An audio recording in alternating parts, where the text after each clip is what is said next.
Movie एक girls hostel से start होती है जहां तीन लड़के जिम, बूबा और रॉय पास वाले बॉयज हॉस्टल से आते हैं। वो तीनों एक दूसरे के कंधे पर चढ़कर जॉर्डन नाम की लड़की के कमरे पर झांकते हैं। फिर वो लोग उस लड़की की फोटोज लेने लगते हैं। दरअसल इस वक्त जॉर्डन नहा रही होती है। वो उन लोगों को फोटो लेते हुए देख लेती है, लेकिन वो उनको इसके लिए मना नहीं करती। फिर वो बेट्सी और क्रिस रूम में जाकर नेल पॉलिश मांगने लगती है और यहाँ ये तीनों लड़के उसके पीछे पीछे वहाँ भी आ जाते हैं। और जैसे ही जॉर्डन विंडो के पास आती है तभी बूबा उसके टॉवेल को खींच लेता है, जिसके कारण उनका बैलेंस बिगड़ जाता है और वो लोग नीचे गिर जाते हैं। और इसकी आवाज सुनकर क्रिस और बेट्सी विंडो की तरफ आते हैं और उनको देखकर काफी जोरों से हंसने लगते हैं। इसके बाद वो तीनों लड़के अपने हॉस्टल और जॉर्डन भी अपने रूम में चले जाती है। कुछ देर बाद बेट्सी और क्रिस को ये समझ आ जाता है जॉर्डन उनके रूम में नेल पॉलिश मांगने के लिए नहीं बल्कि उन लोगों को डिस्टर्ब करने आई थी। दरअसल क्रिस के बॉयफ्रेंड जिम को जॉर्डन पसंद करती थी, लेकिन जिम उसे थोड़ा भी भाव नहीं देता था, इसलिए जॉर्डन क्रिस से जेलस फील होती है। इसके बाद बेट्सी बदला लेने के लिए जॉर्डन के रूम के बाहर आग लगा देती है। फिर नेक्स्ट सीन में हम पार्टी देखते हैं। यहाँ दोनों हॉस्टल्स के स्टूडेंट एंजॉय कर रहे होते हैं। तभी गर्ल्स हॉस्टल की न्यू मिस्ट्रेस मिस डचबॉक ये अनाउंस करती है कि उनके हॉस्टल में एक न्यू विंग बनने वाली है और इसी वजह से ये पार्टी ऑर्गेनाइज की गई है। यहाँ पर सारे स्टूडेंट एक दूसरे के साथ डांस कर रहे होते हैं, जिसमें जिम और क्रिस भी होते हैं। तभी दोनों एक दूसरे को आई लव यू कहते हैं, लेकिन ये सब देखकर जॉर्डन फिर से जेलस फील करती है। इन सब के बाद मिस डचबॉक सारे टीचर्स को अपने ऑफिस ले जा रही होती है ताकि उनको वो न्यू विंग का डिजाइन दिखा सके। दूसरी तरफ बूबा और वेट्सी उसी ऑफिस में मौजूद होते हैं। दोनों ही रिलेशनशिप में होते हैं, इसलिए आज उनका प्रोग्राम यहाँ टपाटप करने का होता है। लेकिन जब वो लोग नंगे हो रहे होते हैं तब भी वहाँ पर मिस डचबॉक और सारी टीचर्स आ जाती हैं, जिसके बाद वो दोनों ही पकड़े जाते हैं और ये सीन यही कट होता है। नेक्स्ट मॉर्निंग सभी गर्ल्स ग्राउंड में एक्सरसाइज कर रही हैं। फिर हम उन लोगों को क्लासरूम में देखते हैं। यहाँ पर टीचर उन्हें सेक्सुअल रिप्रोडक्शन के बारे में पढ़ा रही होती है। तभी जॉर्डन टीचर से पूछती है कि मेल प्राइवेट पार्ट का लेंथ ज्यादा मैटर करता है या विड्थ, जिसे सुनने के बाद टीचर टॉपिक चेंज कर देती है। क्लास खत्म होने के बाद वेट्सी और क्रिस वहाँ के लोकल फोन बूथ से एक रूम बुक कराते हैं। दरअसल क्रिस और जिम का ये प्लान होता है कि वो लोग अब टपाटप करेंगे। इन सब बातों के बाद सभी स्टूडेंट्स वहाँ ग्राउंड में मिलते हैं, जहाँ पर सभी हॉर्स राइडिंग करने वाले थे। वहीं पर जॉर्डन बूबा को सिड्यूस करने लगती है। फिर उसकी नजर क्रिस और जिम पर जाती है, जो दोनों आपस में बात कर रहे होते हैं। जिसके बाद वो जिम के पास जाती है और फिर वो अपने शर्ट के बटन खोलकर उसे लालच देने लगती है। वहीं बेट्सी भी हॉर्स पे चढ़कर वहां पर आती है और उसके शर्ट को खींच के फाड़ देती है, जिस वजह से जॉर्डन पूरे स्कूल के सामने टॉपलेस हो जाती है और ऐसे ही राइडिंग करती है। वहीं क्रिस और जिम कॉन्डम लेने के लिए शॉप जाते हैं और जिम जब उस स्टोर में जाता है तो वो कॉन्डम नहीं बोल पाता। इस वजह से उस स्टोर का मालिक उसे कुछ और ही थमा देता है, जिसे लेकर जिम वापस क्रिस के पास आ जाता है। इसलिए फिर क्रिस कॉन्डम खरीदने खुद ही चली जाती है और फिर वो पूरे कॉन्फिडेंस के साथ उस स्टोर ओनर को कॉन्डम मांगती है, जिस पर वो स्टोर का मालिक उसे अलग अलग फ्लेवर्स दिखाता है। और इसी बीच मिस डचबॉक भी वहाँ आ जाती है। दरअसल वहाँ पर मिस रिचबॉक अपनी रिंकल वाली क्रीम का ट्रीटमेंट करवाने आई थी और जब वो दोनों एक दूसरे से टकराते हैं तो मिस डचबॉक अपना फेस छुपा लेती है। तो यहाँ पर क्रिस कहती है कि मैं तो विटामिन पिल्स लेने आई थी। इसके बाद वो आराम से वहाँ से निकल जाती है। उसी रात जिम, बॉय और बूबा एक क्लब में एंजॉय कर रहे होते हैं। फिर थोड़ी देर बाद जिम क्रिस को कॉल करता है और उसे बताता है कि मैं तुम्हारे ही बारे में सोच रहा हूँ कि हमारा वीकेंड प्लान कैसा रहेगा, सब चीजें अच्छे से होंगी या नहीं। जिस पर क्रिस कहती है हाँ, सारी चीजें ठीक ही होंगी। वही जॉर्डन इन लोगों की बातें दूसरे फोन से सुन रही होती है। तब जिम क्रिस को आई लव यू कहता है, लेकिन यहाँ पर जॉर्डन भी उसे आई लव यू कहती है। यहाँ जॉर्डन ने क्रिस के सामने ही रिप्लाई दिया होता है, इसलिए वो समझ जाती है कि इन लोगों की बातें जॉर्डन भी दूसरे फोन से सुन रही थी, जिसकी वजह से जब सब लोग सो जाते हैं तब क्रिस जॉर्डन के रूम में जाकर उसके और उसके रूममेट के कपड़ों के स्टिचेस कमजोर कर देती है, क्योंकि नेक्स्ट डे उनका एक फुटबॉल मैच होता है जिसको चीयर लीड करने के लिए इनकी कोच ले जाने वाली थी, और ये वही कपड़े थे जिनके स्टिचेस को वेट्सी ने कमजोर कर दिया था। इसके बाद हम सुबह देखते हैं जहां लड़कियां अपने कपड़े चेंज कर रही होती हैं, लेकिन इसी बीच उनकी कोच गलती से जॉर्डन के कपड़े पहन लेती है। फिर सभी लोग हमें ग्राउंड में दिखते हैं जो चीयर लीडिंग की प्रैक्टिस कर रहे हैं, लेकिन कुछ ही देर बाद रीटा और उनके कोच के कपड़े पूरी तरह से फट जाते हैं। ये देखकर वहाँ सारे स्टूडेंट उन पर हंसने लगते हैं और कोच भी काफी शर्मिंदा होती हैं। इसीलिए शाम को मिस डचबॉक उनको उनके ऑफिस में बुलाती है और इस चीज को भूल जाने के लिए उनको ड्रिंक्स ऑफर करती है, जिस पर कोच कहती है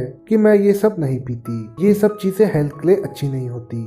इसके जवाब में मिस डचबॉक कहती है कि लिमिट में पियोगी तो कुछ नहीं होगा, और इतना कहने के बाद वो ऑफिस से चली जाती है। लेकिन यहाँ पर कोच लिमिट में पीने की बजाय पूरी बोतल ही गटक लेती है। इसके बाद हम रॉय, जिम और बूबा को देखते हैं जो कि लड़कियों का गेटअप लेकर गर्ल्स हॉस्टल में घुस जाते हैं। यहाँ पर बूबा बेट्सी से मिलना चाहता था, वहीं जिम क्रिस से मिलने जाता है, और ये लोग जब कमरा ढूंढ रहे होते हैं तभी उनकी मुलाकात जॉर्डन से होती है, और यहाँ जॉर्डन उन्हें देखते ही पहचान जाती है, लेकिन वो ऐसे बिहेव करती है कि उसने उनको नहीं पहचाना। इसके बाद वो बूबा को वेट्सी का रूम दिखा देती है और जिम को अपने रूम में ले आती है और उसको रिझाने लगती है। दूसरी तरफ बूबा भी वेट्सी को आकर्षित करने लगता है, लेकिन पास वाली रूम से उसे किसी लड़की की आवाज आती है, इसलिए बूबा सुट्टा मारने के बहाने वॉशरूम में जाता है और उस खिड़की के जरिए जॉर्डन के रूम में झांकने लगता है। दरअसल जॉर्डन उस वक्त जिम से मसाज करवा रही होती है, इसीलिए वो उसे एक्साइटेड करने के लिए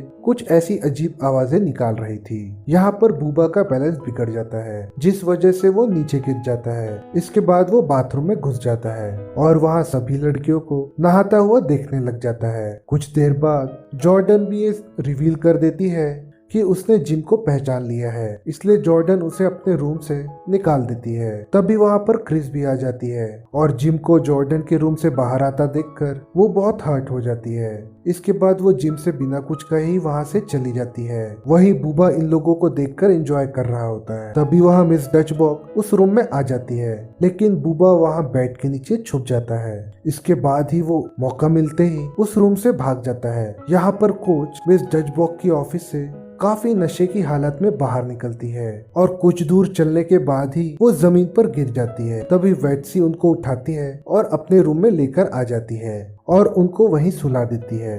रॉय की कोई भी गर्लफ्रेंड नहीं होती। वो यहाँ सभी लड़कियों से बात करने की कोशिश करता है, लेकिन उसे यहाँ कोई भी भाव नहीं देती। वहीं जहाँ कोच सो रही होती है वहाँ बूबा भी पहुँच जाता है और यहाँ कोच को बेट्सी समझ के टपाटप कर रहा होता है। इसलिए जैसे ही कोच को फील होता है कि उसके अंदर कुछ घुस रहा है, तभी वो उठकर पीछे देखती है, जिसके बाद बूबा बचते हुए उस रूम से भाग जाता है। इसके कुछ देर बाद ही वो तीनों हॉस्टल से बाहर आ जाते हैं। यहाँ कई दिन बीत चुके हैं, लेकिन क्रिस जिम से बात नहीं कर रही है। वो उसे काफी कॉल करता है और उसके लिए फ्लावर्स भी भिजवाता है, लेकिन क्रिस पर इन सब चीजों का कोई असर नहीं होता।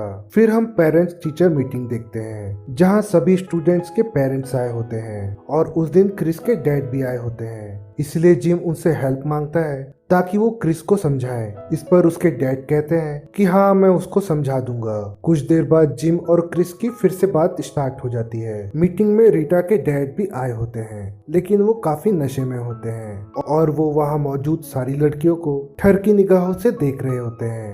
जिसके बाद रीटा अपने डैड को जॉर्डन से मिलवाती है। तभी उसके डैड जॉर्डन के संतरे दबा देते हैं। यहाँ फिर हम जॉर्डन के डैड को देखते हैं जो अपनी कार से मीटिंग में आ रहे होते हैं। दरअसल जॉर्डन के डैड ने कई शादियां की होती हैं और अभी भी वो जॉर्डन की एक न्यू स्टेप मॉम के साथ आ रहे होते हैं। और जब वो दोनों जॉर्डन से मिलकर अपनी शादी के बारे में बताते हैं, तब जॉर्डन अपने डैड के इस डिसीजन से खुश नहीं होती। इसके बाद हम नेक्स्ट सीन में जॉर्डन के डैड की कार देखते हैं, जहाँ पर उसके डैड का ड्राइवर खड़ा था। तभी वहाँ पर मिस डचबॉक आ जाती है और उनके ड्राइवर को गलती से जॉर्डन का डैड समझ लेती है। दरअसल जॉर्डन के डैड एक रिच आदमी होते हैं और वो हॉस्टल के लिए हमेशा ही डोनेशन दिया करते थे। अब मिस डचबॉक वहाँ की न्यू मिस्ट्रेस थी, इसीलिए वो उनको नहीं पहचान पाई और वो उस ड्राइवर को ही डोनेशन देने को कहती है, जिस पर ड्राइवर उनसे कहता है कि क्यों ना हम कार में बैठकर इस पर बात करें। इसके बाद वो दोनों कार में बैठकर बात करते हैं। तभी ड्राइवर उनके साथ चुम्मा चाटी करने लगता है। इसी दौरान वेट्सी और बूबा भी किस करने के लिए उसी कार के आगे वाली सीट पर बैठे होते हैं, जहां उन्हें मिस डचबॉक की आवाज सुनाई देती है। तभी बेट्सी हॉर्न माइक को उनके पास रख देती है, जिस कारण पूरे स्कूल को उनके बारे में पता चल जाता है। इसके कुछ देर बाद मिस डचबॉक को ये रियलाइज होता है कि उनकी बातें सब बाहर जा रही हैं। अब जो कि सीट के बीच में पर्दा होता है, जब वो पर्दा हटाती हैं तो उनको बूबा और वेट्सी दिखती हैं। वो इन लोगों को देखकर समझ जाती है कि ये हरकत इन्हीं लोगों की है। जिसके बाद वो बूबा का गला पकड़ के दबाने लगती है, जिससे कि वो कार आउट ऑफ कंट्रोल होकर सीधा मीटिंग वाली पूल पर जाकर गिर जाती है। तो ये सीन यही कट हो जाता है। अब ये वीकेंड आ चुका है। हाँ, क्रिस और जिम अब टपाटप करने आए हैं। फिर वो अपने होटल रूम में चले जाते हैं। यहाँ उन्हें एक आलीशान रूम मिलता है और उन्हें विंडो से भी काफी सुंदर लेक दिखाई देता है। यहाँ बॉयज हॉस्टल में रॉय और बाकी स्टूडेंट्स बूबा को ये चैलेंज करते हैं कि अगर वो जॉर्डन को बुलाकर अपने रूम में नंगा करेगा तो वो लोग काफी पैसे देंगे, और पैसों की लालच में बूबा उनके चैलेंज को एक्सेप्ट कर लेता है। इसके बाद वो जॉर्डन को कॉल करके दरअसल वो जिम के बहाने अपने रूम में बुला लेता है, क्योंकि उसे पता था कि जॉर्डन जिम को पसंद करती है। लेकिन एक्साइटमेंट में वो भूल गई होती है कि आज तो जिम क्रिस के साथ होटल गया होगा, जिसके कारण वो बूबा की बात मान लेती है और उसके रूम में आ जाती है। कुछ देर के बाद बूबा उसको ड्रिंक्स ऑफर करता है, जिस पर वो मना कर देती है। तभी बूबा जानबूझकर उस ड्रिंक को उसके ड्रेस पर गिरा देता है और हम देखते हैं कि बाकी लड़के भी उसी रूम में छुपे होते हैं ताकि वो जॉर्डन की फोटो खींच सके। यहाँ जॉर्डन की ड्रेस खराब हो जाती है, इसीलिए अब वो टॉवेल लपेट लेती है। यहाँ होटल में जब जिम और क्रिस बेड पर नंगे होते हैं, तब क्रिस कहती है कि मुझे रोमांस वाली फीलिंग नहीं आ रही है। यहाँ वेट्सी बॉयज हॉस्टल से कहीं जा रही होती है। तभी उसकी नजर जॉर्डन की कार पर पड़ती है, इसलिए वो हॉस्टल में जाकर बूबा का रूम डोर लॉक करने लगती है। और बूबा जैसे ही दरवाजा खोलता है तो वेट्सी सीधा अंदर आ जाती है और यहाँ जॉर्डन को भी देख लेती है। इसके बाद वो उससे पूछती है कि तुम यहाँ क्या कर रही हो। जॉर्डन बताती है कि मैं तो यहाँ जिम से मिलने आई हूँ। इसके बाद वेट्सी उसको याद दिलाती है कि जिम और क्रिस तो होटल गए हैं। इसी बीच एक लड़का जॉर्डन का टॉवेल खींच लेता है, जिससे कि अब बूबा की पोल खुल जाती है। इसके बाद अब सीन उस होटल की पास वाली लेक पर शिफ्ट हो जाता है, जहाँ पर जिम और क्रिस एक साथ बैठकर कुछ बात कर रहे होते हैं और वहीं पर ये लोग टपाटप्पी करते हैं और फाइनली ये दोनों वर्जिनिटी लूज कर लेते हैं और ये मूवी यहीं पर खत्म हो जाती है।